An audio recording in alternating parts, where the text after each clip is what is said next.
Bonjour à tous. Bonjour à tous et bienvenue ce matin. Nous sommes ravis de vous accueillir sur cette initiative de Philippe que vous saluez également. Cette jolie idée, cette matinée qui se profile. Merci à tous d'être avec nous. On est ce matin ensemble pour parler d'un sujet important, un sujet qui compte.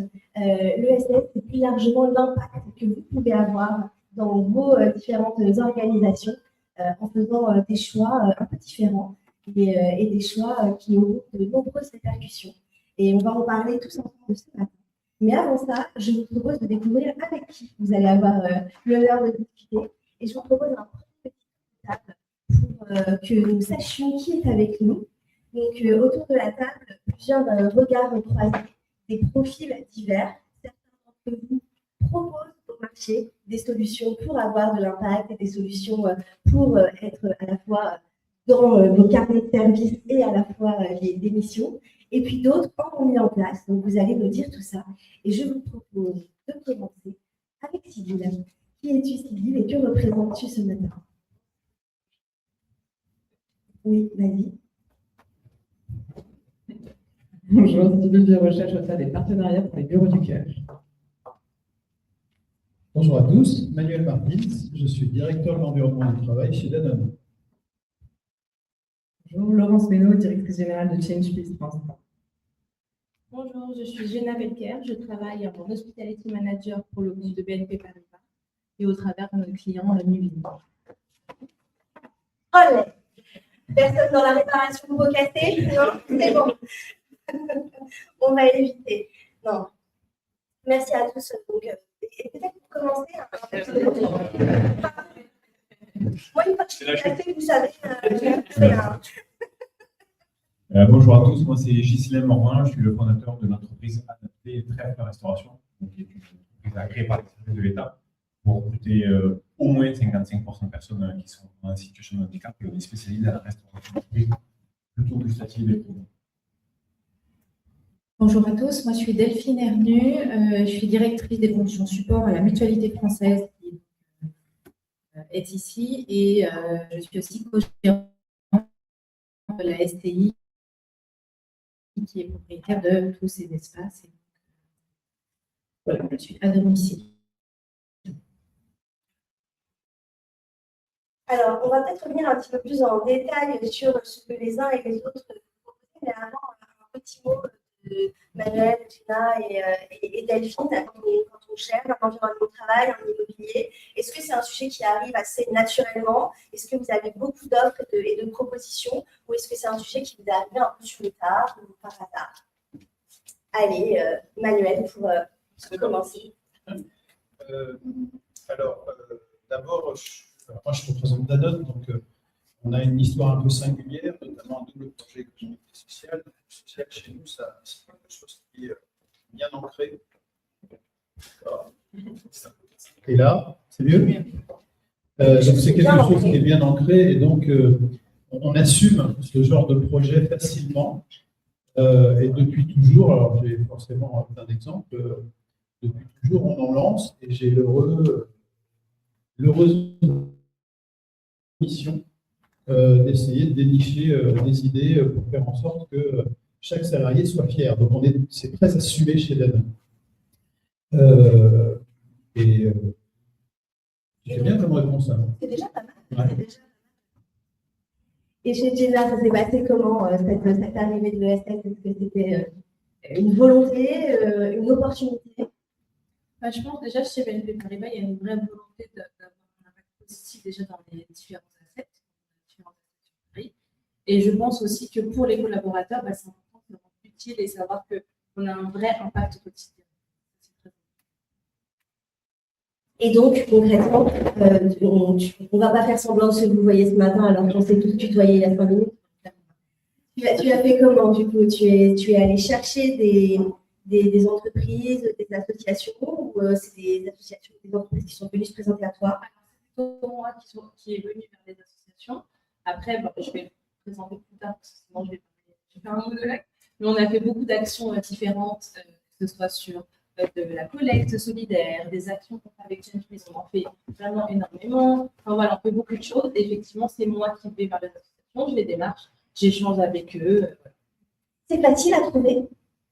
Alors, facile à trouver, oui. Après, le temps que ça se mette en place, qu'on passe des discussions, etc., c'est plus compliqué. Mais sinon, oui, c'est facile à trouver, bien sûr. Les associations sont facilement reconnaissables. On échange facilement. Oui, bien sûr. Après, il faut mettre en place.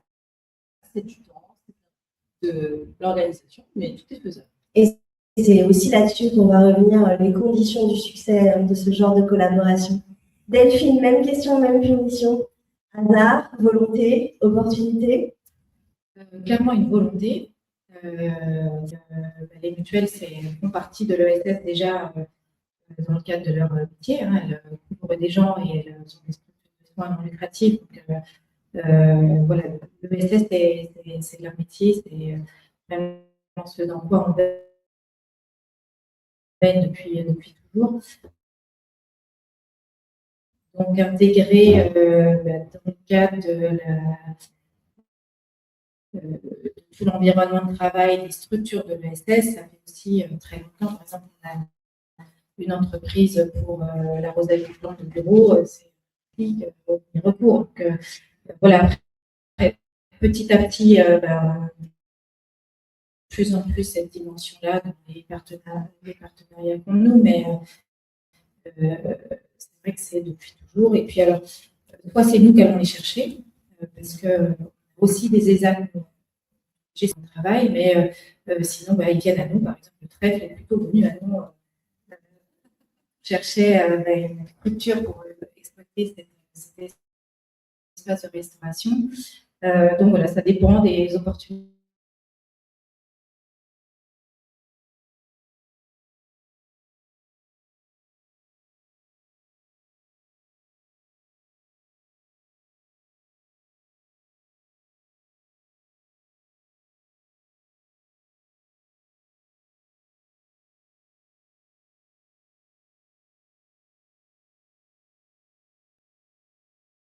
Parce que moi, ça fait 10 ans que je suis dans le monde de l'ESS.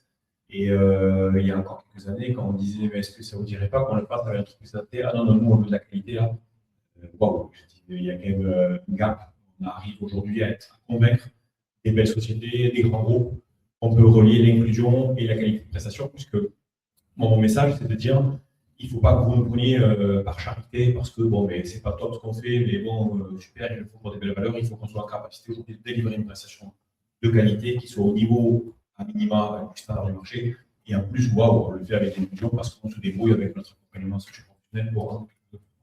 Et cet accueil-là, il est de plus en plus positif. Il y a encore des fois des échecs, on sent bien que parfois on n'est pas désiré. On sent que c'est une tendance qui diminue. Vous faites la preuve du coup par vos résultats. Exactement. C'est aussi ça, hein, la richesse de ce tour de table que vous avez réuni ce matin, c'est qu'on est là sur des visions aussi assez différentes. C'est-à-dire qu'il y a d'un côté des entreprises qui certes ont un impact, ont une cause, etc., mais délivrent aussi un service de qualité qui se veut concurrentiel sur le marché. Et puis, c'est pour représenter aussi des associations pour lesquelles là, la démarche est un petit peu différente. Justement, Sylvie, tu nous en parles un petit peu, tu t'es présenté très succinctement, on a entendu Bureau du Cœur, déjà Bureau du Cœur, qu'est-ce que c'est et justement, quelle est la différence dans l'engagement qui est demandé aux entreprises? Oui, Bureau du Cœur, on est une association qui mobilise des entreprises pour héberger des personnes en situation de précarité de logement dans leur bureau quand ils sont vides, soir et le week-end. En effet, la démarche est différente. La démarche à l'origine de l'association a été créée par des chefs d'entreprise qui se sont posé la question de pas comment est-ce que je peux être plus rentable, plus efficace, plus performant, mais en tout cas, ce n'est pas sur leur cœur de métier, mais je vois bien qu'il y a un problème de sécurité de logement autour de moi. J'ai un asset, une entreprise qui a plein de ressources. Comment est-ce que je peux mobiliser cette entreprise avec toutes ces ressources pour faire ma part, ma petite part, face à cet enjeu de la précarité de logement?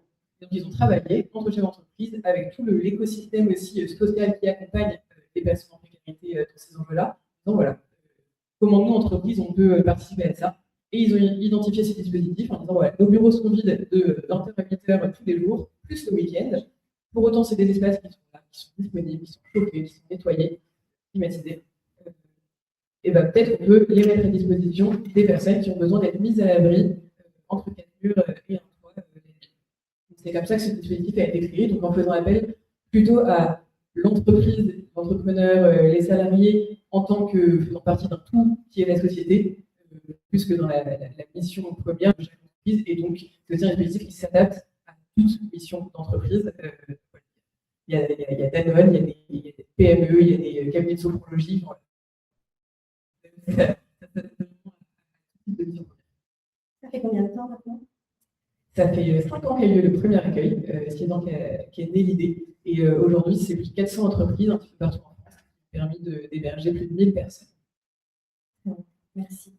Manuel, est-ce que tu vois une différence justement entre l'approche qu'on peut avoir avec des entreprises de l'ESS et ces démarches avec des associations? Pas du tout. Alors, moi, je n'en vois pas.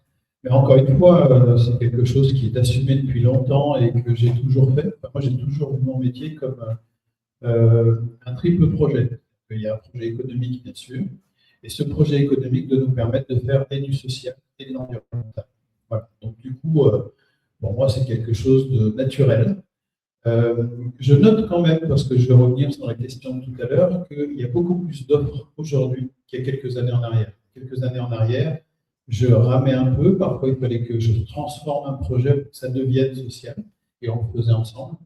Aujourd'hui, on est d'abord beaucoup plus sollicité par des sociétés de l'ESS, et c'est très bien. Continuez, on est très heureux de le faire. Voilà, mais c'est quelque chose qui est beaucoup plus professionnel, qui est beaucoup mieux construit. Et nous qui n'avons jamais été aussi sollicités sur la qualité de vie au travail, eh bien, c'est des choses qu'on a envie de développer. Maintenant, je vais revenir sur les bienfaits pour les salariés, si tu me permets. J'ai entendu parler tout à l'heure de fierté.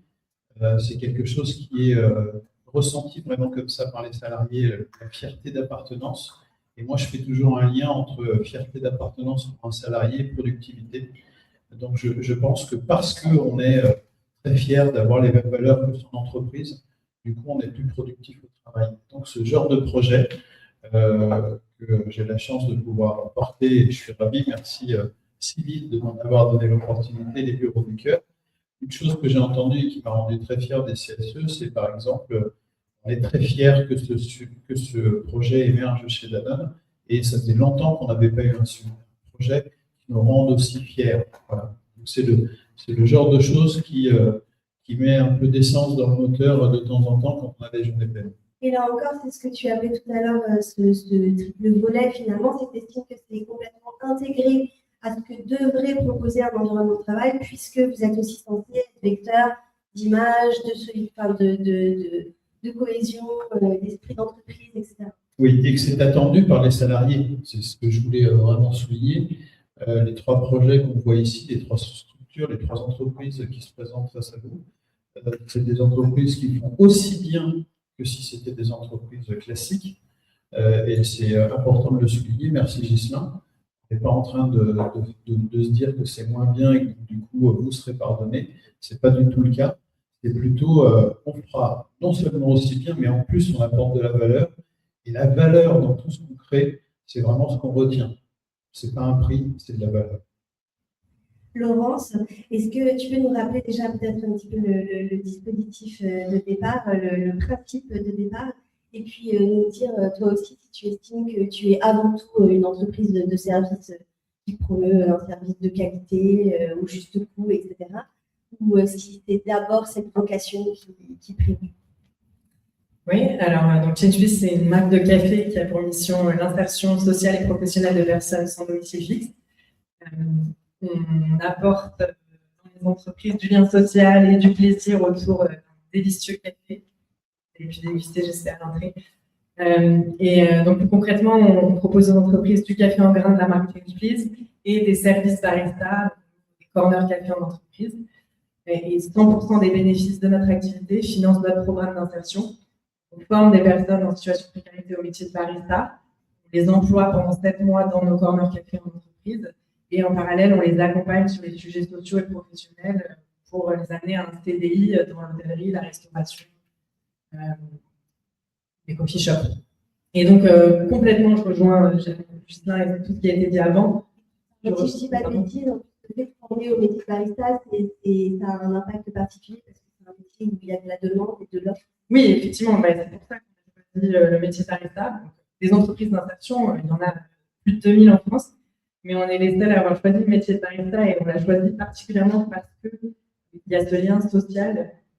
Ça permet que les salariés soient au cœur des entreprises, puissent interagir avec les salariés, ça redonne de la dignité, ça permet à des personnes, par exemple, qui n'ont peut-être pas un très grand niveau de français de pouvoir progresser plus rapidement. C'est très valorisant comme métier. Et avec la croissance des coffee shops à Paris et la croissance du métier de barista, il y a de plus en plus de demandes. Très bien. Et tu m'avais demandé sur l'histoire de la qualité. Effectivement, oui, c'est ça le premier. D'ailleurs, il y a beaucoup de nos clients qui finalement nous prennent pour la qualité des services et des produits et nous gardent pour ça, même avant. C'est un plus, mais on fournit le café et les services barista dans tous les WeWork de Paris. Je pense qu'il y en a peut-être qui ont bu des cafés chez WeWork sans même savoir ce qu'il y avait derrière, mais parce que la qualité est là.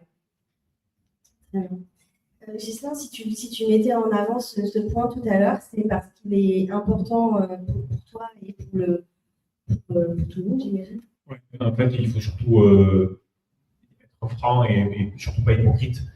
Il y a eu effectivement des soucis dans l'ESS, il y a eu des ESAT qui ont abusé, il y a mais comme partout, il y a eu des soucis. Je me rappelle, il y a 20 ans, moi j'étais appelé au bureau pour vendre des ramettes de papier ou des sacs poubelles pour le prix, au motif supposé qu'on faisait le bien. Et du coup, tout ça, ça donnait quand même un coup de projecteur assez négatif.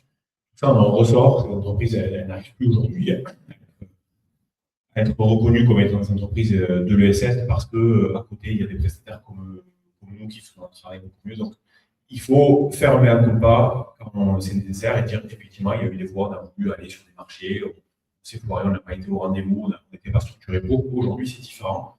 On retrouve une nouvelle génération d'entrepreneurs et de salariés qui veulent travailler dans les entreprises de l'ESS pour avoir du sens.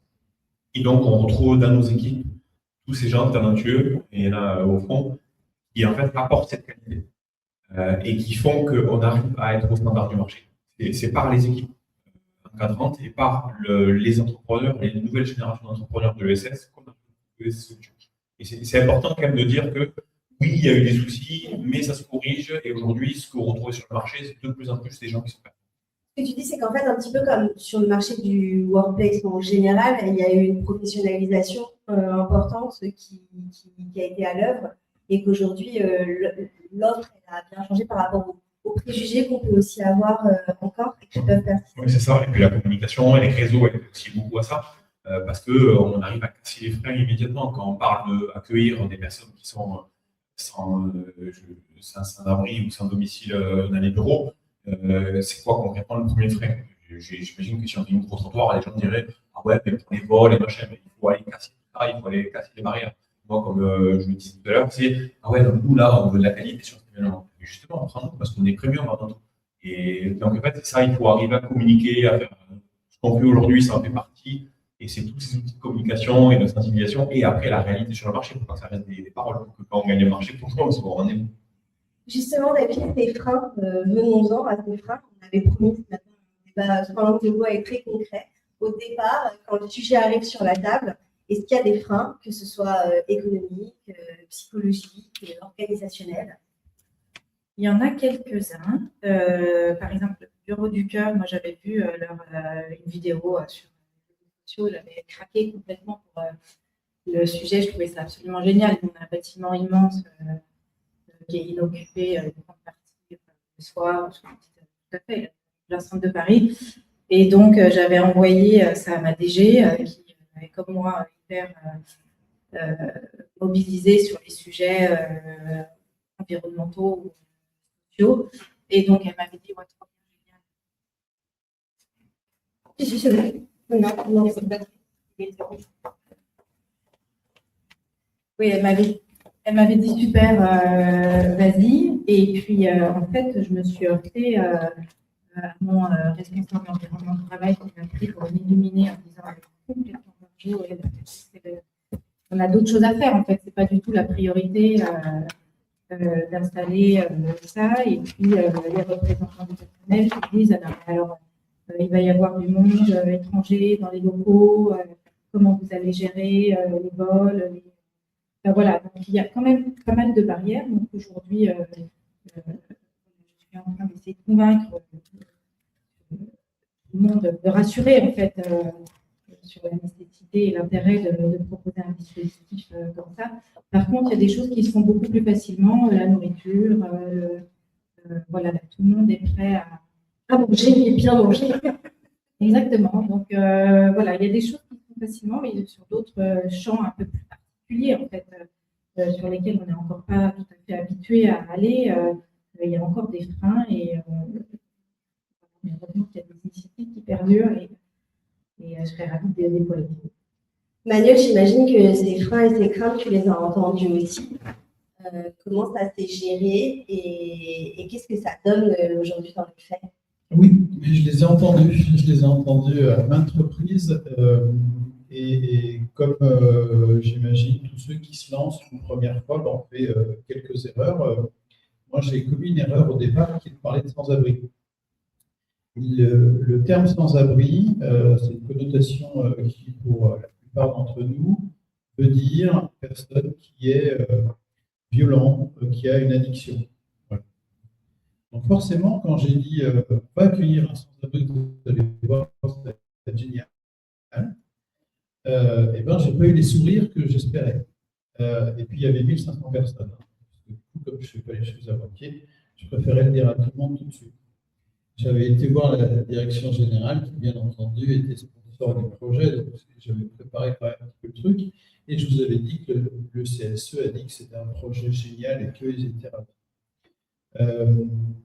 Bien sûr, je suis dans une position particulière, ça fait 20 ans que je sors ce genre de projet, donc chez Danone, ils sont habitués à me voir avec ce genre de projet.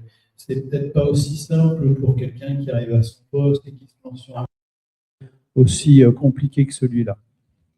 Mais les trois choses que j'ai entendues sont attention en termes d'hygiène, comment on va faire, par d'autres. Comment on fait pour les vols, parce que du coup, moi avant je laissais mon ordinateur sur la table, là je suis sûr qu'il va partir avec, bien sûr, parce que lui son rêve c'est de partir avec un ordinateur quand on est sans abri et qu'on n'a pas d'électricité. Et enfin, c'est juste pour vous dire à quel point c'est pas sensé le réflexe, c'est de la peur, et la peur c'est pas toujours sensé. Et le troisième, c'était moi, je suis une femme, je viens tôt le matin, j'aimerais pouvoir continuer à venir tôt le matin. Or, là, il va y avoir quelqu'un qui visiblement va être grand, brutal dans les couloirs et ça me fait peur.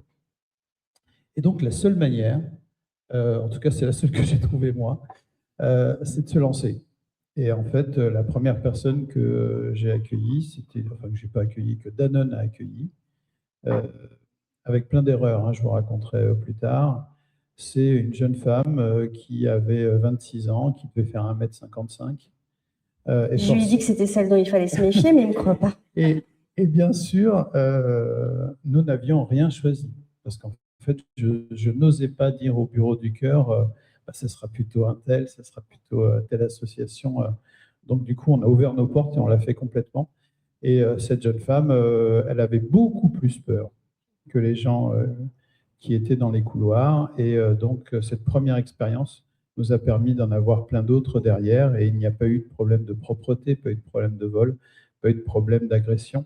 Et jusqu'à aujourd'hui, donc on fait ça depuis novembre 2023. On a 3 bâtiments maintenant qui hébergent. On en est à la 16e ou 17e personne invitée. Et ça se passe très, très bien. Sybille, comment vous rassurez? J'imagine que ces expériences, ces craintes, c'est celles de tout le monde. Certaines sont même assez légitimes finalement. On se dit qu'on est dans un bureau et que forcément rajouter un usage, bah oui, ça va rajouter je sais pas, un passage en propreté ou de la sécurité à un endroit ou à un autre. Comment vous gérez ces responsabilités et ces freins potentiels? Généralement, on invite Manuel et après ça va mieux. Non, en fait, c'est tout à fait, c'est des craintes qui sont absolument légitimes, pas toujours sensées, pas toujours justifiées, mais tout à fait légitimes. Et c'est ça qui est très beau dans ce projet-là et dans tous les nôtres, c'est qu'on fait se rencontrer deux mondes qui n'ont pas l'habitude de se rencontrer. Donc évidemment, il y a des préjugés avant. Et ce qui est beau, c'est qu'il n'y en a plus après. Mais tout ça, ça demande du travail. Et c'est par l'expérience, par le vécu qu'on transforme ça. Et c'est un des objectifs de tous nos projets. Et après, donc, pour rassurer, il y a la preuve par l'exemple. Je rigolais en disant qu'on invite Manuel, mais oui, il y a plus de 400 entreprises qui l'ont déjà fait, qui le font encore. Voilà, ils peuvent témoigner qu'il y a des craintes, tout se passe bien, et donc c'est plus facile de se lancer une fois qu'on est rassuré par là. Et on remet un peu aussi l'église au milieu du village sur qui sont les invités, qui sont les personnes hébergées, comment elles sont identifiées et quelles sont leurs problématiques. On rassure sur le cadre, parler de performance, etc. Oui, on est une association. En revanche, on interagit avec des entreprises, avec le monde de l'entreprise. C'est notre responsabilité, charge à nous d'être suffisamment professionnels, de poser un cadre qui soit solide, qui soit robuste pour rentrer dans les contraintes, dans les enjeux spécifiques au monde de l'entreprise et pour pouvoir travailler sur un même niveau d'égalité, notamment sur les questions de performance et de professionnalisme. Voilà, on rassure aussi sur le cadre. Tu veux ajouter quelque chose? Je vais paraphraser ce qui a déjà été dit parce que c'est important. En fait, on ne rogne pas sur la sécurité, on ne rogne pas. J'ai pas baissé mes consignes de sécurité. Oui, comme Ghislain disait tout à l'heure, on ne rogne pas sur la qualité du service. Là, pareil, globalement. Sur la responsabilité de l'entreprise, il y a des endroits à risque, donc il faut faire en sorte que, comme pour vos salariés, l'invité ne puisse pas y accéder. Ça t'a coûté de l'argent? Absolument rien. Okay. Je vais même te dire les deux sujets qui auraient pu me coûter de l'argent. Le premier, c'est le pressing. Ouais. Parce que, forcément, ils s'habillent, et les draps, etc. Donc ça, en fait, j'ai demandé à la société de propreté, à la société de restauration de s'associer au projet. C'est simple, dans chaque bâtiment, je leur parle du projet. Et avant que je leur demande, ils me disent ça serait génial que je puisse associer ma marque à votre projet. Et donc, du coup, la société de propreté fait le pressing gratuitement. La société de restauration donne des repas gratuitement pour pas qu'il ait à cuisiner ou qu'elle ait à cuisiner. Et ça a été le cas sur tous les sites où tu l'as fait? Sur tous les sites. Laurence, toi qui es aussi sur ces problématiques, on entendait qu'il y avait des mots interdits peut-être, comme sans-abri. Voilà. Comment toi tu le perçois et tu appréhendes ces sujets? On le dit quand même, mais justement, j'ai été confrontée au même genre de préjugés, évidemment. Et j'ai été dans ces situations assez rigolotes où j'ai bien compris qu'un client avait cru qu'un encadrant était un salarié en insertion parce qu'il avait un tatouage ou ce genre de choses. Donc, en fait, et c'est ça que nous, on s'en amuse justement c'est pas écrit sur leur front. Ouais. Et on peut pas imaginer même ce que certains sont en train de traverser parce que, voilà, ils le montrent pas, ils arrivent avec le sourire. Mais voilà, on les amène sur les sites pour voir. Après, nous, c'est vrai qu'on a une offre qui est double et la façon dont on procède. Donc, évidemment, il y a des entreprises qui accueillent des personnes dans les espaces barista, mais on rend aussi le choix d'avoir un impact super simple à travers le café. Donc, c'est-à-dire que même une entreprise qui n'a peut-être pas la taille critique pour avoir un espace barista dans leur bureau, ils peuvent aussi juste faire le choix du café Change Please et ils savent que ça va être un produit de qualité et juste à la place que les bénéfices du café aillent pour rémunérer les actionnaires. En fait, c'est juste que tous ces bénéfices sont utilisés pour financer notre programme et c'est comme ça aussi qu'on peut se permettre d'être compétitif sur les prix des services barista, parce qu'on utilise le café comme levier financier finalement pour combler tous les surcoûts liés à la formation, à l'accompagnement, etc. Oui, parce que là, on est sur deux cas un petit peu différents. Effectivement, dans le cas des personnes accueillies, on sait pourquoi elles sont là, on sait qui elles sont identifiables. Vous nous disiez en préparation qu'il n'y a pas toujours d'interaction avec les collaborateurs, mais pour autant, on sait pourquoi elles sont là. Alors que là, typiquement, on peut ne pas savoir ce qui se joue sous nos yeux avec ce service. Alors bon, en général, quand une entreprise a choisi de mettre un espace barista Change Please, ils cherchent à communiquer. Notamment, Jenna, ils ont mis même des posters avec les success stories de ceux qui sont partis en emploi. Mais donc, ils savent qu'il y a de l'insertion. Mais bon, et puis avec l'habitude aussi, et comme on place un encadrant avec des baristas en insertion qui tournent, qui se font former, les collaborateurs quand même apprennent à connaître l'encadrant et repèrent qui est l'encadrant et qui est qui sont les salariés en parcours, mais c'est juste au tout début de la relation. Enfin, c'est intéressant de voir qu'il y a quand même ce lien social qui se crée et que c'est pas forcément quelque chose qui est très visible et ça permet une intégration plus naturelle. Alors, Jenna, justement, on va peut-être revenir sur ce que tu as mis en place, mais dans la préparation, j'ai eu une question qui me venait, qui me disait, mais comment on fait pour, bien sûr, quand on met en place ce genre de service à impact, on a quand même envie que ça se sache et de le faire savoir. Mais là, en même temps, on est sur des humains, des personnes qui sont en train de vivre des choses. On va pas non plus leur écrire sur le front merci, grâce à vous. Enfin, voilà. Donc, comment on allie, déjà, peut-être tu peux revenir sur ce que tu as mis en place et puis nous expliquer comment tu as trouvé où positionner le curseur entre communication et respect de chacun et de l'initiative. Totalement. Comme l'a dit Laurence, typiquement sur le corner barista, on a mis donc dès que nos occupants font la queue, ils peuvent voir justement les profils. Donc par exemple, on a mis OK, Sori a trouvé un emploi stable grâce à Change Please et maintenant est en CDI chez Have a Good Day. Donc c'est une bonne nouvelle quand quelqu'un vous quitte du coup. Oui, oui, ça veut dire que ça a bien fonctionné. Ouais. Et typiquement, quand ils font la queue pour acheter leur café, ils voient directement l'impact. OK, j'ai payé mon café et du coup, ça a permis à Sori d'avoir un emploi stable et un logement stable également. Donc, l'impact est là. Aussi, on a mis la photo de toutes les promos, parce que maintenant, il y en a beaucoup des promotions. Il y a 12 promos, donc on a mis le portrait des différentes promotions. Après, au quotidien, et là, il y a la team Change Please, on fait beaucoup d'actions. Typiquement, récemment, on a fait un atelier matcha qui a vraiment marché. Donc, il y a Marion en haut qui vous a préparé les cafés. Donc, elle a animé une animation matcha sur les bienfaits, etc. Donc, ça a très bien marché. Et on a eu des posts sur Instagram où ils ont tagué Change Please en disant meilleur bureau, merci beaucoup Change Please. Donc, on voit l'impact direct. Ils aiment ça, ils aiment beaucoup ça et ils en parlent. Donc, naturellement aussi, il y a beaucoup le bouche à oreille. On fait des opérations aussi, boissons gratuites pour toucher le plus grand nombre. Les personnes qui ne vont pas forcément descendre parce que ils ont du café gratuit au sein de leurs locaux, dans leurs espaces privatifs. Donc, l'idée, c'est de faire venir les personnes qu'on n'a pas l'habitude de toucher. Donc, on fait les opérations gratuites. Ils viennent, ils découvrent. Les collègues montent avec les tasses. Ils se disent « Ah, c'est sympa, tu l'as eu où ?» Ils descendent au -1. Donc, on a un vrai impact. Donc, on fait énormément de choses, effectivement, avec Change Please. La semaine dernière, on a fait un atelier cupping. Donc, pour tester les différentes saveurs de café. C'était vraiment, il y avait le sensoriel, on sentait les grains de café, etc. Et en plus, personne n'avait à boire de matcha. Non. Oui. Et oui, forcément, c'est ludique. Change Please peut mettre en avant son action et son activité en expliquant l'impact positif qu'ils ont et ils aiment beaucoup ça. Delphine, sur cette question du curseur, sur la communication, comment on fait pour rester digne et respecter chacun et en même temps mettre en avant ces communications peut-être rappelle-nous rapidement ce que tu as mis en place chez toi avant de répondre à cette question. Alors, on a mis pas mal de choses en place.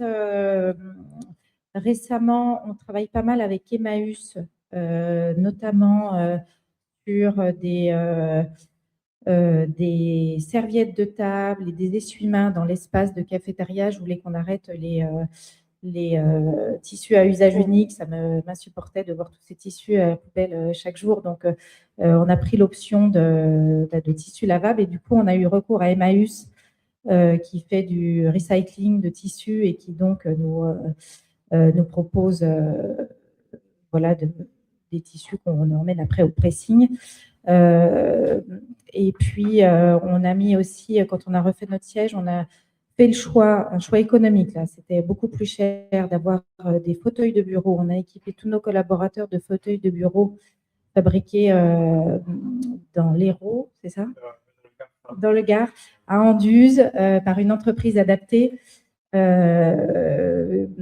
Et du coup, ça a eu un vrai coup financier. Là pour le coup, on a choisi de mettre de l'argent parce que c'était beaucoup plus cher qu'un fauteuil de bureau chez Ikea. Mais là, il y avait le confort de nos salariés qui était primordial, et par ailleurs investir dans une entreprise adaptée qui fabriquait en France, c'était vraiment un sujet important. Donc, on communique, mais plutôt sur l'entreprise que sur les personnes elles-mêmes.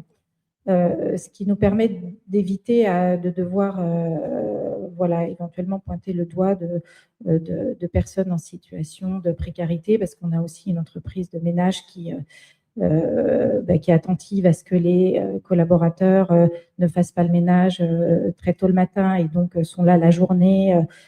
C'est des femmes qui sont en réinsertion et donc voilà. Mais c'est vrai qu'on communique sur l'entreprise plutôt que sur les salariés.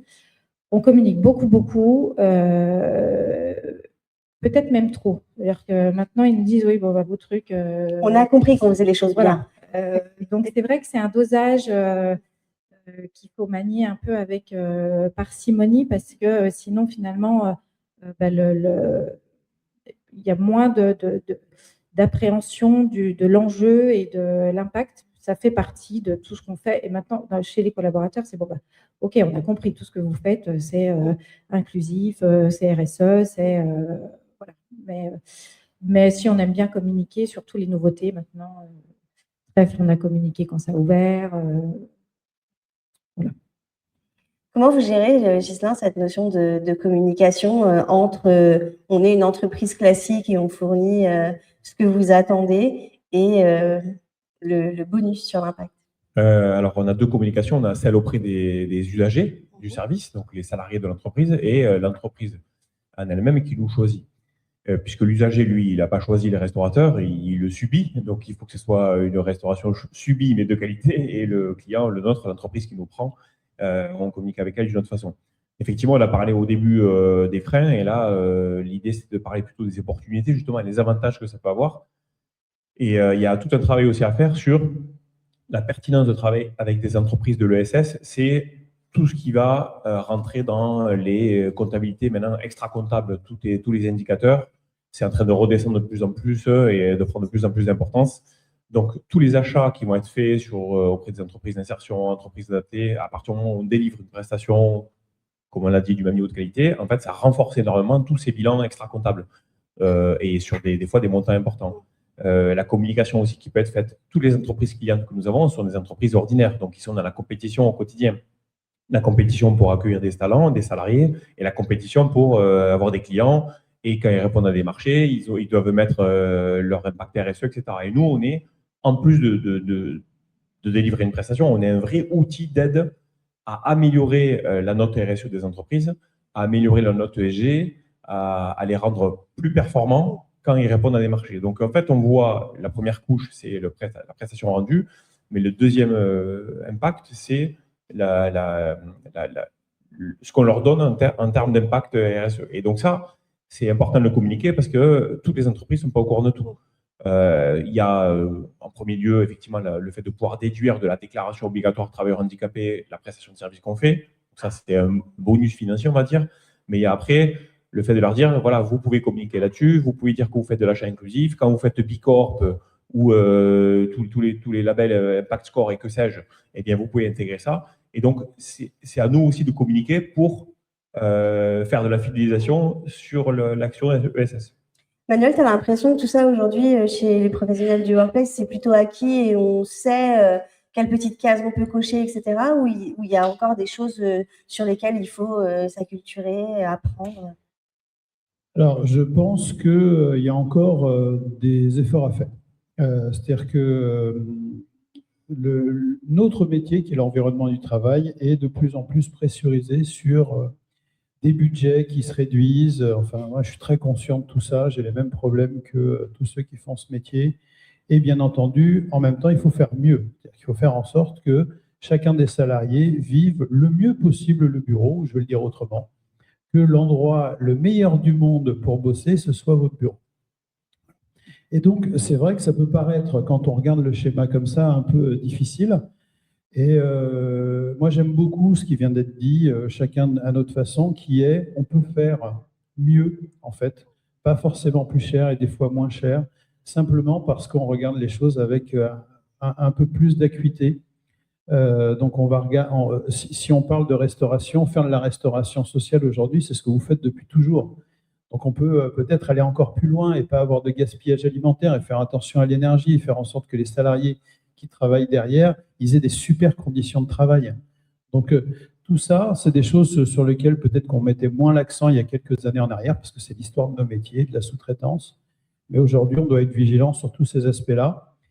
J'aime bien qu'on parle de conjuguer à la fois la responsabilité des entreprises, parce que c'est de ça dont on parle, hein, et la performance. Et donc, les labels comme Bicorp permettent de dire à tout un chacun, et donc aux consommateurs ou aux salariés, oui, je suis fier parce que ma société, elle est Bicorp. Elle partage les mêmes valeurs que moi. Et donc, il y a plus de rétention, il y a plus de talents qui iront dans cette société. Donc, c'est un cercle vertueux, j'y crois beaucoup. Et même la marge d'après, on pourrait estimer qu'on ne peut pas être performant et jugé performant sans être vertueux. Moi, j'en suis sûr. Mais parce que les valeurs qui sont les miennes sont les valeurs que je demande à mon entreprise. Ce qu'on entend aussi là, c'est peut-être effectivement la volonté des entreprises de choisir certaines missions plutôt que d'égrener un peu de positif partout. Est-ce que c'est des choses que vous croisez au quotidien?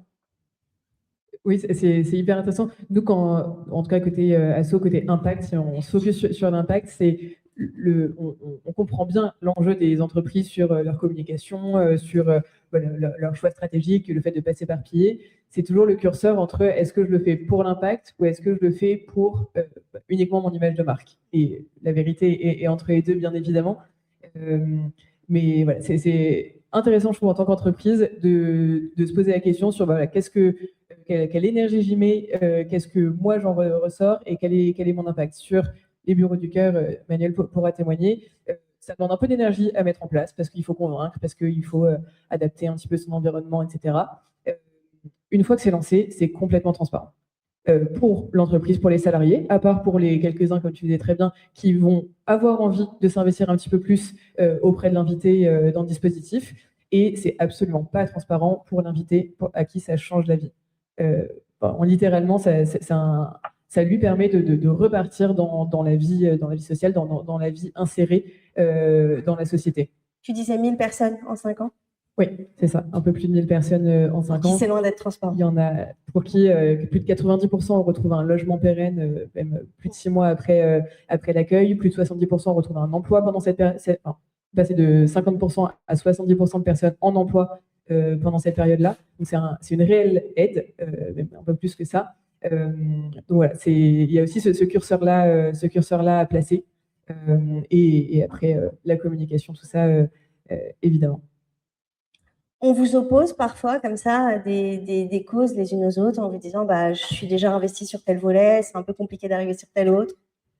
Nous, on a un petit concurrent de couleur jaune qui est engagé sur nous, en fait, souvent, c'est plutôt on confond aussi effectivement le handicap et l'insertion. Quand on parle d'insertion, souvent les gens me parlent de handicap et on n'est pas sur les mêmes bénéficiaires.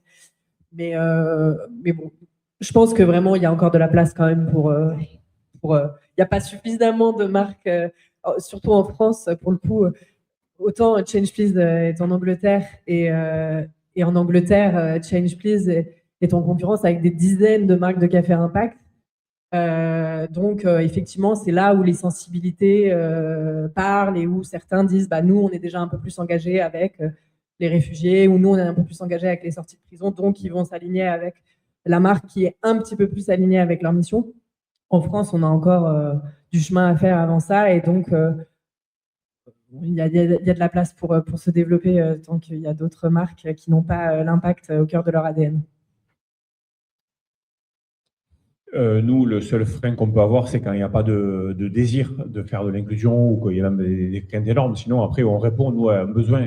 En gros, le budget il est déjà mobilisé pour faire la restauration d'entreprise. Donc, à partir du moment où on a convaincu qu'on est en capacité de délivrer, il n'y a pas tellement de frein là-dessus, ni même de messages où on pourrait se dire « Ah oui, mais nous, on communique déjà là-dessus, on ne veut pas… » Parce qu'on répond à un besoin. Les gens viennent nous chercher pour la restauration, ils ne viennent pas nous chercher pour faire de l'inclusion. Et d'ailleurs, au début, je m'étais un peu planté dans ma façon de dresser. Je voulais embarquer les gens dans un projet inclusif, alors qu'en réalité, il faut les embarquer sur un projet de restauration de qualité qui délivre tout ça. Et après, derrière, leur dire, et en plus, waouh, vous pourrez le faire comme ça. Donc, la seule chose que j'ai pu faire comme erreur au départ, c'est d'imaginer que par les valeurs, on pouvait embarquer les gens. Et en fait, il faut les embarquer d'abord pour la capacité à délivrer quelque chose. Et ensuite, on leur dit, prenez-nous parce qu'effectivement, on va être au moins aussi bon, voire meilleur, mais avec toutes ces valeurs. On ne peut pas embarquer les entreprises toutes sur les valeurs. Alors, c'est différent pour Bureau du Corps, évidemment, parce que il n'y a pas un budget définis pour accueillir. Donc, il faut aller chercher. C'est peut-être plus dur ta tâche. Alors que nous, c'est plus facile. C'est de dire, vous avez déjà un budget, vous avez un acteur, vous avez des choses qui se passent bien, vous avez des choses qui se passent moins bien. Ben, nous, on va essayer de faire en sorte que tout ce qui se passe bien, on le garde ou on le valorise. Et tout ce qui se passe mal, ben, on va essayer de les bonifier et vous le ferez avec des valeurs. Et tu nous rappelles quand même cette... pardon, oui, vas-y, Laurence, je reviendrai après. J'allais rebondir sur aussi le fait que nous, on a conscience aussi de fonctionner en tant que petite entreprise, ça c'est de l'ESS, d'essayer de fonctionner aussi avec les règles du jeu. C'est vrai qu'on voit, on est confronté au fait que les grandes entreprises ont tendance à vouloir parler avec un grand acteur pour restauration, hospitality, enfin le café en fait partie. Et donc, on a dû faire un travail pour justement pouvoir jouer dans ces règles et notamment être prestataire ou être sous-traitant de grands acteurs de la restauration collective ou de l'hospitality, ou s'appuyer avec des partenaires, nous, par exemple Place, qui distribue du café et des machines automatiques à travers la France, et travailler avec eux, donc qui sont déjà dans ce métier pour la distribution. Mais c'est vrai que les entreprises ont quand même un rôle à jouer en amont, parce qu'elles nous donnent un sérieux coup de pouce quand elles mettent dans leur cahier des charges, dans leurs appels d'offres, des mentions de « on veut un espace solidaire, on veut un prestataire solidaire », et de même nous citer parfois. Nous, ça a fait une énorme différence, notamment avec Engie, où on a ouvert un coffee shop dans l'accueil de leur bureau, parce qu'on a été cité dans leur appel d'offres, et donc les sociétés qui ont répondu à l'appel d'offres nous ont sollicité, nous ont découvert, et nous ont ensuite pris dans l'aventure. Donc, on peut donner un coup de pouce à l'ESS comme ça aussi. Et ça, c'est valable pour quasi l'intégralité des cahiers des charges qui sont à lancer dans les environnements de travail et l'immobilier, de mettre ces petites mentions, d'ouvrir cette option. C'est possible tout le temps? Ah oui, enfin, tant que c'est du privé, tout est possible. Dans le public, c'est plus compliqué. Mais sinon, dans le privé, vous pouvez faire absolument ce que vous voulez. En vous écoutant les uns les autres et en revenant sur la question de Sylvain, il y a quelque chose qui est un peu historique dans les entreprises, c'est de vouloir démontrer que parce qu'on s'inscrit dans la durée, du coup, on est efficient, on est efficace. Et c'est un peu ça, j'imagine, ce que recherche ta société au travers de la volonté comme ça d'avoir quelque chose de très marqué. D'un autre côté, on est dans un virage, je crois, et tu l'as rappelé en disant qu'en Angleterre, ça a déjà bien bougé, c'est qu'il n'y a jamais eu autant de demandes des salariés envers les entreprises pour avoir des valeurs partagées et donc d'aller dans le sens des sociétés qui sont devant vous. Donc je pense qu'il va y avoir de plus en plus de sociétés, et donc ça deviendra naturel demain de se dire non seulement on fait bien le boulot, mais en plus on le fait de manière solidaire, sociale, efficace. Je sais pas qu'il y a quand même un mouvement qui est en train de se faire, notamment sur la philanthropie. J'ai oublié le nom de ce nouveau mouvement, mais on est en train de passer, notamment dans les fondations d'entreprise, d'un système de on soutient les femmes, pardon, je prends l'exemple, mais on soutient les femmes, on va faire un appel à projet, on a X milliers d'euros à donner, on va faire un appel à projet où les associations vont devoir remplir tout un cahier des charges, enfin, tout un dossier pour nous convaincre qu'elles correspondent à nos critères, à nos axes, etc. Ça, c'est un peu la manière de faire de ces dernières années. On est en train un petit peu de changer, en tout cas on le voit venir, où c'est en fait, on a de l'argent à mettre au service d'actions, enfin en tout cas d'une société meilleure. On va plutôt être à l'écoute des initiatives, des besoins, et voir comment nous, on s'inscrit, comment nous, on répond aux besoins, parce que c'est presque, encore une fois, je parle de philanthropie, fondation d'entreprise, mais plutôt pour faire le parallèle, c'est nous qui avons quelque chose à offrir à ces... un service, presque un service financier à offrir à ces structures. Et je trouve que ce chiffre est très intéressant, et c'est plutôt un signal faible aujourd'hui, mais c'est quelque chose aussi qu'on voit dans une démarche comme celle de Danone, par exemple, ou d'autres entreprises qui disent, voilà, nous, on n'est pas là pour... on va prouver qu'on a quelque chose qu'on est très engagé, on va mettre l'engagement comme un a priori, en fait. Un préjugé d'engagement qui permet ensuite de tout faire passer, un peu la même chose à la mutualité. Et c'est pour ça souvent qu'on vous dit, mais arrêtez de communiquer, en fait, on le sait. La même manière, voilà, il y a des choses, le tri, maintenant, c'est une évidence, on n'a pas besoin de dire, on fait le tri. Et c'est des super signaux, finalement, d'arriver à c'est une forme de maturité, je trouve.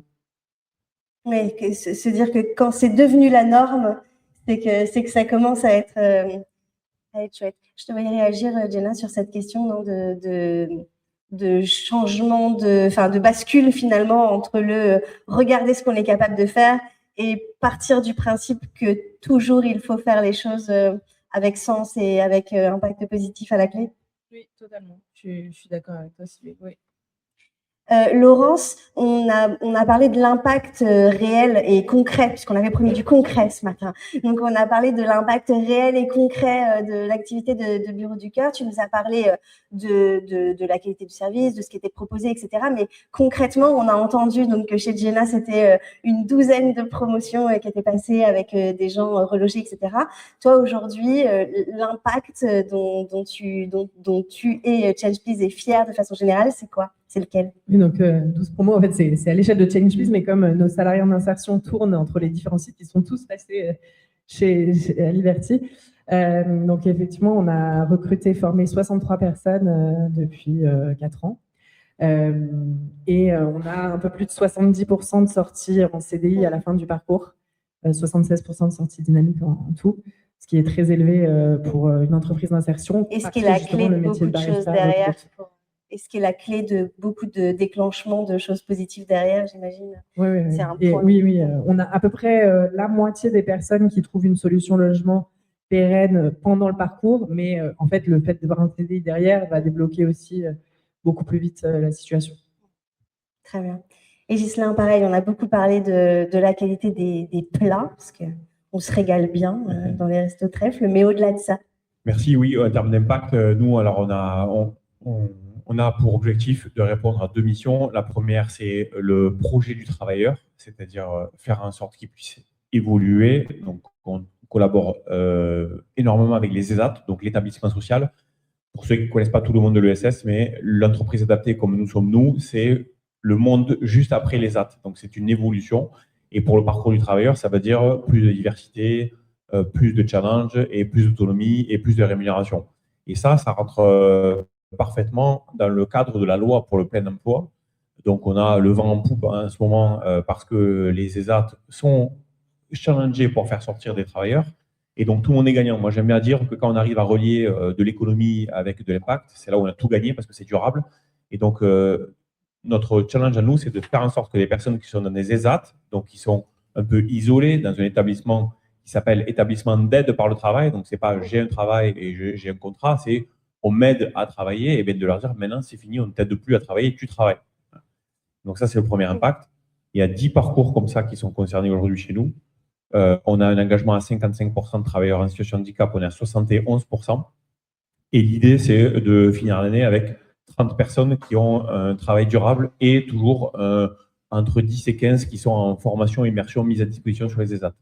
Donc, nous, nos collaborateurs, chez nous, vous avez un tiers qui viennent des ESAT, qui sont en mise à disposition jusqu'à ce qu'ils trouvent l'autonomie, et pour basculer après sur un CDD ou CDI selon les contrats que nous avons.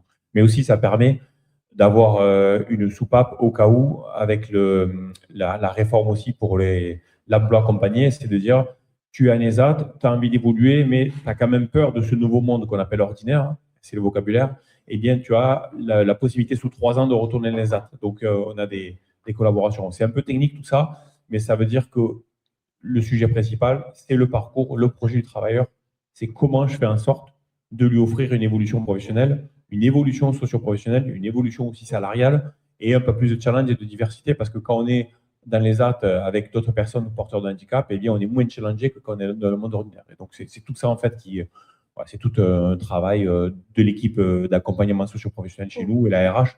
Nous, la RH, c'est une RH augmentée. Hein. C'est-à-dire que pour un staff RH dans une entreprise ordinaire, nous, on peut considérer qu'on est 3 et on a déjà fait partie. Marjorie, au service qui en fait partie, on est très sollicité à la fois par les établissements sociaux, par le travailleur et par les parents aussi. On l'oublie souvent, mais nous, on est vachement en relation aussi avec les parents. Donc, c'est une vraie vocation de faire ça, mais toujours centré sur le travailleur.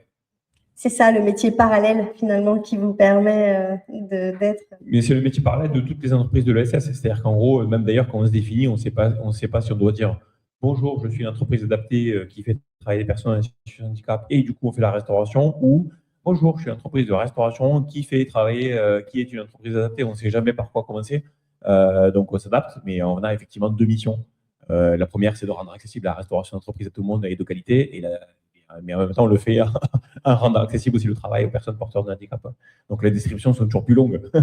Et le travail aussi, les journées aussi, malheureusement, il n'y a que 24 heures.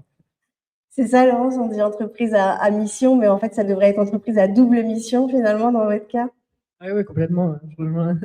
Effectivement, je ne sais jamais aussi si on est une marque de café, et de l'insertion, nous, pour le coup, on a été vraiment. Enfin, là, il se trouve qu'en France, on a la chance d'avoir le modèle entreprise d'insertion. Change en France, au départ, ça a été créé à Londres où ce dispositif n'existe pas, mais c'est juste que Jemal, qui l'a fondé, a vu le café comme une opportunité. Enfin, il dit I'm on a mission to end homelessness. Enfin, il veut mettre fin à la précarité. Et donc, à travers le café, il a choisi juste la boisson la plus consommée pour le faire. Mais selon les pièces dans lesquelles on se trouve, on met l'accent sur l'un ou l'autre.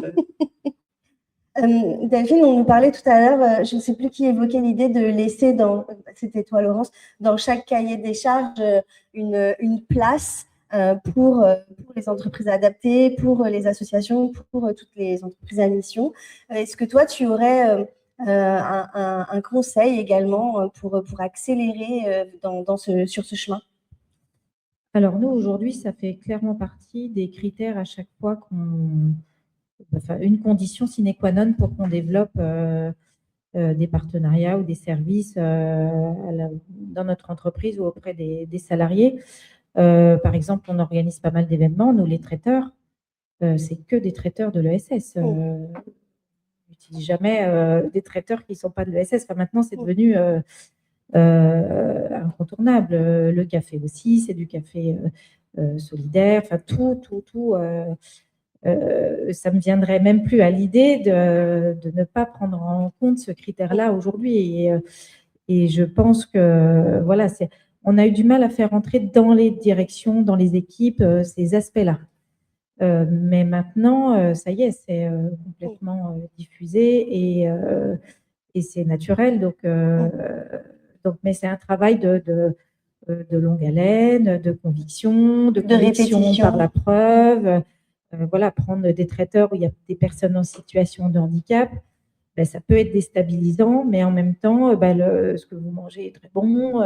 Voilà, donc, et il y a du sens, donc tout le monde est gagnant. Mais c'est vrai qu'au départ, un, c'est parfois plus cher, et puis deux, un traiteur qui a un serveur qui a un comportement un peu inadapté, ça peut être surprenant et déstabilisant, mais finalement, les gens s'y font et puis ils s'adaptent aussi complètement. Ça paraît peut-être important d'en dire un petit mot. Vous êtes plusieurs à avoir parlé de travailleurs en situation de handicap, qui peuvent d'ailleurs être juste des salariés de votre société aussi, hein, de temps en temps, n'hésitez pas. Mais peut-être un petit mot sur ce que vous avez observé. Ghislain, tu parlais tout à l'heure d'adaptation et des bienfaits de l'adaptation. Peut-être un petit mot sur le sujet de ce que ça génère. Deux choses pour compléter. C'est-à-dire que ce que dit Delphine, c'est qu'ils sont allés beaucoup plus loin et ils font soit de gré à gré, soit des marchés qu'on appelle réservés. Et les entreprises sont de plus en plus encouragées à dire si vous voulez vraiment faire ça et que vous voulez mettre le curseur de l'inclusion ou de la RSE au cœur de votre projet d'achat, faites ce qu'on appelle un marché réservé. Et donc, c'est un marché que vous passez qui s'adresse uniquement à des entreprises de l'ESS, en disant, voilà, nous, on a pris la décision, on veut, alors ça demande de sourcer un petit peu, et vous pouvez aussi appeler ce qu'on appelle les facilitateurs des clauses d'insertion sociale. Ce sont des personnes qui travaillent souvent dans les métropoles ou dans les collectivités, et qui sont là pour vous aider à identifier, à sourcer. C'est-à-dire qu'en gros, si vous dites, pour le café, par exemple, est-ce qu'on ne pourrait pas faire un marché réservé, mais vous ne savez pas, vous n'avez pas eu le temps de sourcer, ces personnes-là sont là pour vous aider là-dessus. Dans les mairies? Dans les métropoles, la plupart du temps, ça s'appelle les facilitateurs des clauses d'insertion sociale, il y en a partout. Et donc, ce sont des personnes qui connaissent le marché et qui sont en capacité de faire un sourcing pour vous. Et c'est gratuit, c'est au service des entreprises et des collectivités pour vous aider à trouver, parce que des fois, vous pouvez dire, je veux essayer de passer un marché. Nous, avant, dans la restauration collective, il n'y avait pas suffisamment d'acteurs, vous n'en avez pas. Donc, vous pouvez avoir envie de le faire, il n'y avait pas de réponse en face. Donc, le marché, il est échoué, personne n'est content, personne n'est gagnant. Ou des fois, il y a des candidats qui peuvent essayer d'y aller, mais ils n'ont pas la capacité ou la structure. Et eux, ils vont pouvoir faire cette chose-là. Voilà. Donc ça, c'est important de pouvoir utiliser ce dispositif pour ceux qui le veulent. Voilà. Et je n'ai pas répondu à ta question. Et c'est pas grave, parce que du coup, je vais là. Et c'était important, exactement, parce qu'on est là dans les astuces et tuyaux pour pour tous accélérer dès demain, donc c'était important effectivement. Manuel, pour revenir sur cette notion de collaborateurs en situation de handicap et de ce que ça peut générer aussi de positif comme impact, d'être un peu mélangé à de la diversité et confronté à de la diversité au quotidien. Alors je crois que tout le monde aujourd'hui a compris qu'on pouvait tirer des avantages et pas forcément des inconvénients. Pendant très longtemps, c'était un marché qui n'était pas mature, où on ne savait pas trop comment manager, etc., comment communiquer. On n'en est plus du tout là. Et je trouve que depuis tout à l'heure, on parle beaucoup de maturité de marché. C'est-à-dire que de plus en plus, vous allez vous présenter comme votre métier et ensuite vous direz que vous faites de l'insertion. Alors que pour l'instant, vous êtes encore en train de dire parfois que vous faites de l'insertion d'abord. Je crois que c'est vraiment une question de maturité et que nous, petit à petit, c'est quelque chose qui ne nous viendra même plus à l'esprit d'en parler parce que ce sera naturel. Moi, pour information, je ne parle pas du tout de société quelconque dans mes appels d'offres. C'est complètement ouvert à tous et du coup, je fais en sorte que tout le monde puisse répondre et je ne veux pas dire que les sociétés un tel ou un tel doivent répondre. L'appel d'offres doit être ouvert et tout le monde peut répondre. Et ce qui m'intéresse à chaque fois, c'est qu'on puisse, à la fin, alors moi j'aime beaucoup parler de feuille de route, c'est-à-dire comment on fait pour grandir ensemble dans les 5 ans, et j'aime bien parler de grandir ensemble. Il va y avoir des aspects économiques, alors ça fait mal de le dire, mais je préfère en parler parce que c'est aussi vrai, et de ne pas le dire, c'est un mensonge. Donc économiques, sociaux, sociétaux, environnementaux. Et si on arrive à mettre des KPI, c'est un terme barbare, mais plutôt une feuille de route ensemble sur comment on va s'améliorer sur ces 5 aspects dans les années à venir, ben en fait, notre relation devient mature. Et donc, du coup, pour revenir à la question qui est comment on en fait quelque chose de positif, et ça va rejoindre un peu la question du début qui est finalement, est-ce que c'est nous qui allons vers vous, est-ce que c'est vous qui revenez vers nous, peu importe. Moi, ce que j'apprécie à chaque fois, c'est de regarder quel est l'irritant et de regarder comment on le gomme. Et souvent, des irritants se gomment parce qu'on a un super projet environnemental, social, sociétal. Je vais donner un exemple.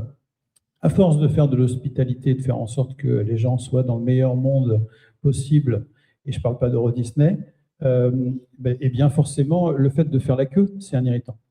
Donc au restaurant, on a trouvé des alternatives, mais le barista, c'est pas si simple. Parce que, en fait, à 14 h, comme par hasard, c'est là qu'on a envie d'un latte avec le petit cœur. Donc du coup, à 14 h, il y a une file d'attente. Et si vous avez en face de vous, je donne juste un exemple qui est quelque chose que j'ai commencé à travailler, mais qui existe déjà, donc j'ai rien inventé. Si la personne est sourde et muette et que vous êtes obligé de communiquer avec elle en langage des signes, non seulement vous apprenez le langage des signes, mais en plus vous avez une super communication avec la personne que vous avez en face de vous, qui a toujours la banane. C'est bon de le rappeler, ce qui n'est pas votre cas tout le temps. Donc du coup, c'est chouette de se dire, on a transformé une file d'attente en un moment en fait qui est hyper pédagogique, hyper sympa, et on n'a pas l'impression d'avoir fait une file d'attente. Donc de transformer un handicap en quelque chose qui finalement est un bon moment, en réfléchissant un peu, on arrive à trouver quelques idées. Je rappelais dans la préparation de ce débat l'une de mes expériences jadis naguère dans l'hôtellerie dans la presse de l'hôtellerie de luxe, où un hôtel de luxe avait trouvé une solution pour aplanir les relations et détendre largement l'ambiance de sa conciergerie, qui était de mettre une personne malentendante. Et du coup, il fallait lui parler en face, en le regardant. Et toute l'ambiance de l'équipe entière et de l'espace avait grandement changé. Et lui, il a toujours la banane. Et un métier, accessoirement. Très bien. Pour finir cette table ronde de ce matin, est-ce que les uns et les autres, vous auriez un message, un conseil pour que dès demain, chacun puisse avancer sur ce chemin dont on parlait, d'un environnement de travail à impact? Allez, Sybille, on s'y colle. Un petit message, un petit mot pour finir. Lancez-vous. Oui, déjà, lancez-vous. Alors, pour Préjifon, ma paroisse, côté bureau du cœur, ça fait peur. On dit genre, mais chez moi, c'est pas possible, mon site, il a ci, il a ça. L'important, c'est déjà de se poser la question, on travaille ensemble, on voit si c'est possible. Est-ce qu'on a envie, Ensuite, est-ce que c'est possible? Si ça se fait, tant mieux. Si ça se fait pas, c'est pas grave. On aura essayé. C'est quand même la première chose. Et la deuxième, côté vraiment environnement de travail, moi, ce qui me marque en travaillant avec les équipes environnement de travail, c'est que les projets type Bureau du Cœur, mais Challenge Plus et Trèfle aussi, qui font appel aux compétences cœur, enfin, c'est des projets de RSE, entre autres, qui font appel aux compétences cœur des équipes environnement de travail. Et donc, ils sont super fiers et super mobilisés sur ces projets parce que souvent, parfois, tous les projets d'engagement des collaborateurs, de mécénat, mécénat de compétences, bénévolat, etc., c'est voilà, on va faire une collecte, on va pas faire appel à leur cœur de métier, à leurs compétences, ce qu'ils ont travaillé toute leur vie pour avoir. Et donc, je trouve qu'au-delà de la fierté générale des collaborateurs par rapport à leur entreprise, les équipes environnement de travail, j'ai l'impression que c'est des projets super fédérateurs que de leur proposer ce petit truc en plus dans leur cœur de métier. Merci Sybille. Delphine, même question, même punition. Un petit mot, une conclusion, une incitation pour dès demain. Déjà, il faut être quand même hyper motivé pour se lancer dans ces aventures-là parce que faut y croire et il faut être aligné avec ce type de valeurs parce que sinon, je pense que on n'y arrive pas, ça ne marche pas.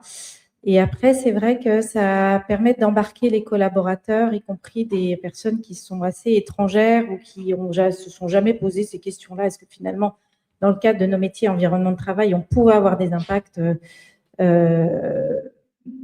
et moi, j'ai une collaboratrice qui s'est métamorphosée en 2 ans, là, qui du coup, maintenant, ne pense plus que impact et tout ce qu'elle me propose, c'est forcément impact et elle est rayonnante, elle est heureuse, alors que jusque-là, elle faisait son petit boulot sans se poser de questions. Mais là, aujourd'hui, maintenant, il y a un engagement qui fait hyper plaisir à voir, y compris chez les collaborateurs. Voilà. Merci Delphine. J'arrive, je te le rends dans une seconde. Philippe, c'est toi qui nous as réunis ce matin sur cette initiative. Tu as été très discret, mais pour autant, est-ce que tu peux toi aussi nous donner un petit mot de conclusion ou d'incitation sur ce sujet qui visiblement comptait pour toi? Comptait énormément pour moi. Et puis c'est vrai, quand j'en ai parlé à Ghislain au premier lieu, on était ici, justement, on était à cette table-là, on parlait de dire, c'était avant le salon à la porte de Versailles au mois de mars, et on s'est dit, mais comment on peut mettre en avant, en tout cas, l'initiative de remettre un peu l'humain, et que ce soit une situation de handicap ou précarité, peu importe, mais c'est l'humain avant tout. Et on s'est dit, bon, il faut faire quelque chose. Et après, est arrivé, on a croisé Laurence. Après, j'ai eu la chance aussi en connaissant aussi le Bureau du Cœur, et bon, je sais que Manuel, puis après aussi d'être devenu aussi bénévole pour cette superbe association. Et j'ai la chance aujourd'hui d'accueillir même un invité dans une entreprise. Et c'est quand vous voyez son regard d'être heureux, d'avoir un toit, d'avoir une sécurité, c'est juste magique. Et c'est ça que j'essaie de passer comme message, c'est que pas s'arrêter aux fausses croyances, aux idées reçues, aux sarigida, mais on va pas, ou une direction, en fait, ou à la phrase que je déteste, c'est pas ma priorité. Mais si c'est pas ta priorité, c'est quoi ta priorité dans l'entreprise? Si c'est pas de mettre de l'humain au cœur de la société, au cœur de l'activité. Et c'est le message que je veux passer, c'est qu'on peut faire les choses. Il y a plein de freins, mais ces freins, souvent, ce sont des faux freins, des faux débats. Donc, il faut faire les choses, il faut donner comme il définit, l'énergie et l'envie. Il faut y aller, il faut se battre. Parce que pour moi, c'est utile et c'est essentiel de faire ça aujourd'hui dans la société, de remettre, je répète l'humain, mais c'est à Enerdia et autres, l'humain est essentiel dans l'entreprise, et aussi le salarié qui a du sens. C'est-à-dire qu'on vient de travailler, mais aussi on aide aussi d'autres personnes à se sentir bien dans la société, à reprendre confiance en eux, reconstruire leur vie. Et pour moi, c'est juste magique. Merci beaucoup, Philippe. Et merci à tout le monde. Ghislain, le petit mot d'encouragement, je me souviens de Philippe de Borgo, qui a été une figure emblématique justement pour œuvrer pour l'inclusion des personnes en situation de handicap dans les entreprises, et qui disait mettez un handicapé dans une entreprise et vous ferez bien grandir les deux. Avec ces mots, lui, il disait ça voulait dire que vous remettez un peu l'église au milieu du village et que les personnes qui viennent à l'entreprise le matin, qui ont le petit bobo, le petit retard de je sais pas quoi, bon, mais quand vous avez une personne qui s'est levée avec beaucoup plus de difficultés et qui est là au rendez-vous, peut-être souvent même avant vous et à l'heure, voilà, ça remet un peu le débat. Et il y a même des fois où on a des stats selon lesquels l'absentéisme ou les congés maladie ont diminué. Donc ça, c'est le premier point. Deuxième point, merci effectivement Philippe, donc, qui est discret, mais qui a œuvré pour organiser ça. Et ce que j'aime dans tout ça, c'est qu'on s'est vu effectivement ici, on s'est dit il faut faire quelque chose, et on l'a fait, on est allé au bout. Philippe, tu fais toi des services généraux externalisés, c'est un peu ça ta spécialité. Donc, il est à disposition des entreprises qui veulent justement sourcer, identifier ou déléguer une partie. Et donc, on est le bout. Et donc, c'est grâce à vous. Merci pour votre présence. Merci d'apporter de l'intérêt à ces actions, à ces causes. Vous venez ici, j'imagine, à la fois pour sourcer, pour avoir de l'information, mais ça participe à la connaissance qu'on peut faire de ces actions. Et donc, pour ça, un grand merci pour votre mobilisation. Merci, Gislain. Jenna, pareil, le petit mot pour conclure. Qu'est-ce qu'on fait dès demain? Comme l'a dit Philippe, c'est vraiment important parce que ça humanise. Et typiquement, via le biais d'événements, d'animations un petit peu ludiques, forcément, pour eux, c'est vraiment agréable, que ce soit pour l'entreprise ou pour les occupants, les utilisateurs.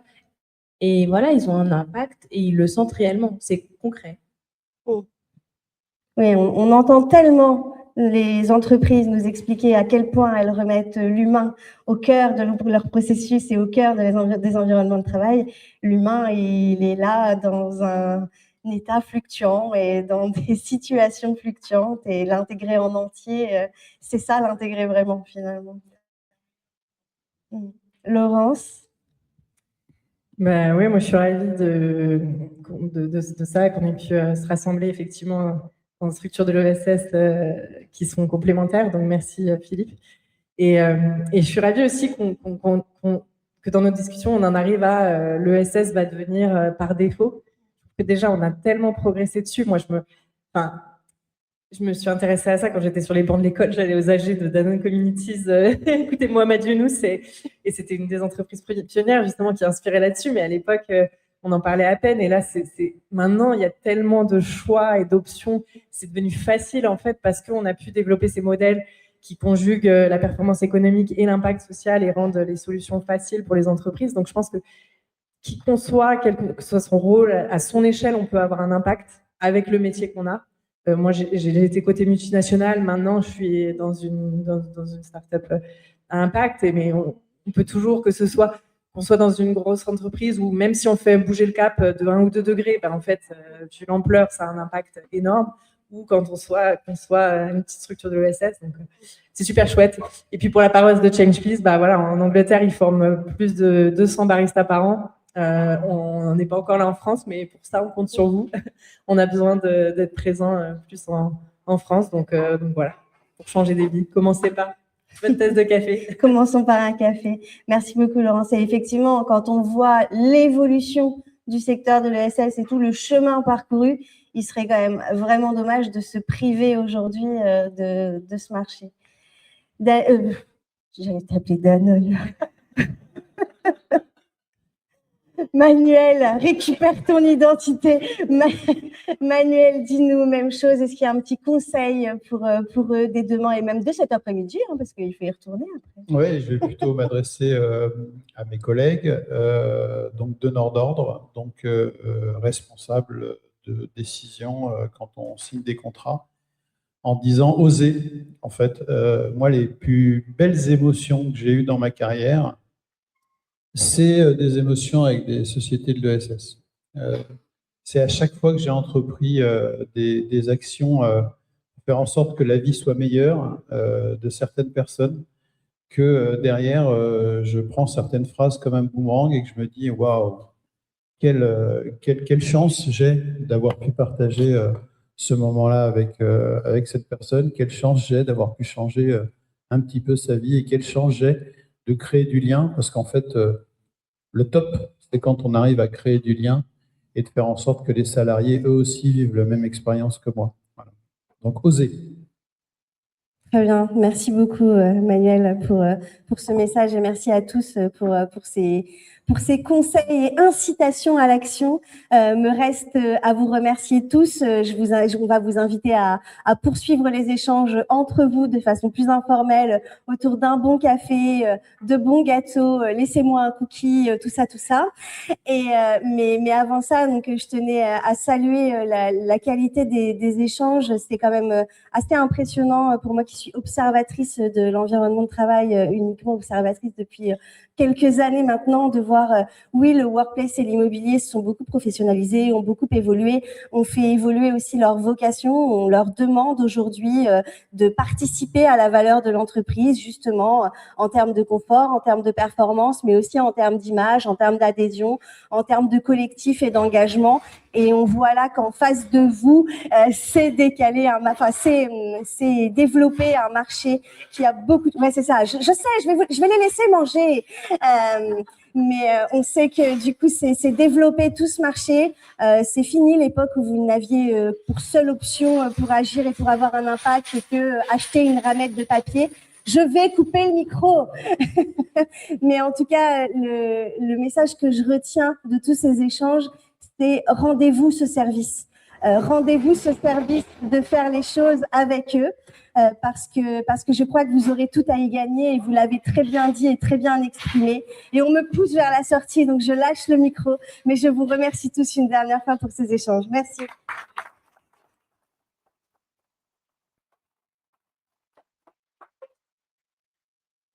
Et merci au chat. Ciao, ciao. Vous n'aurez pas de cookies. Voilà, ouais, il y a un peu de bruit à la fin. Merci à tous et à toutes pour d'avoir suivi ou pas. Je ferai un montage replay avec un son meilleur, j'espère. Tenu les En tout bigouttes, cas, hein. merci à toutes et à tous d'avoir suivi. De toute façon, Par contre, il va falloir que le quelqu'un lien sera partage sur un YouTube petit et sur d'autres plateformes. Merci à tous et à toutes. Bonne journée, bon courage.